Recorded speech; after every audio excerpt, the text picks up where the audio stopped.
দেখেন কি একটা অবস্থা। আগে যাত্রীরা টাইন না হেরছে তুলতো, দরকার জায়গা না থাকলে কুলো লইয়া লইতো, কিন্তু এখন দেখেন আর এখন ঈদের উপলক্ষে বা ঈদের পর জিগাওই না যে আমরা যাত্রী। হ্যালো গাইস, আসসালামু আলাইকুম। সবাই কেমন আছেন? আশা করি সবাই ভালো আছেন। তো আজকে অনেক দিন পর গ্রাম ছেড়ে শহরের উদ্দেশ্যে রওনা দিব রিজিকের সন্ধানে। তো আমার জন্য সবাই দোয়া করবেন যাতে হালাল পথে ইনকাম করে আমিও আমার পরিবার চলতে পারি। তো আপনারা দেখতে পাচ্ছেন আকাশের কালার তেমন একটা ভালো নেই, বৃষ্টি বৃষ্টি ভাব, মনে হয় বৃষ্টি আইব। তারপরে দেখা যাক, আল্লাহ ভরসা। যেহেতু নিয়ত করছি চলে যাব ইনশাল্লাহ, আল্লাহই সব কিছুর মালিক। দেখেন ভাই, আমাদের গ্রামটা এত একটা সুন্দর লাগে আমার কাছে ভাই, কি বলবো। গ্রাম ছেড়ে আসলো অন্য কোথাও যাইবার মন চাই না, তারপরও কি কিছু করার নাই ভাই।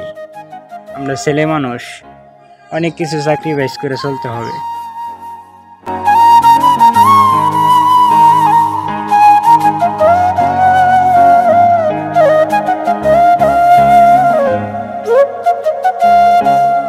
আর ওই জায়গাটা হচ্ছে আমার সব থেকে প্রিয় জায়গা, যে জায়গাটা বাড়িতে থাকলে আমি সব থেকে বেশি সময় কাটাই এই জায়গাটার মধ্যে।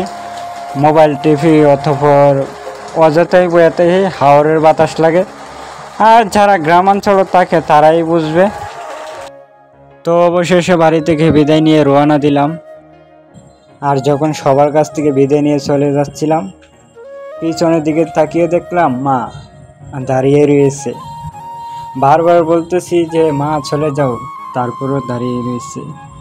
তার চোখের দৃষ্টি যতটুকু পর্যন্ত যাচ্ছে অতটুকু পর্যন্ত সে দাঁড়িয়ে রয়েছে। প্রায় 1 কিলোমিটার হবে। এটাই হচ্ছে প্রকৃত ভালোবাসা। আর মা বাবার ভালোবাসা কোনো কিছুর লগে তুলনা হয় না।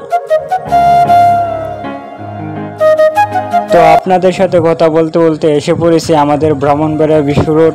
আর এসে দেখি রে ভাই জি জ্যাম আর ধুলাবালু। আর দেখেন কি একটা অবস্থা।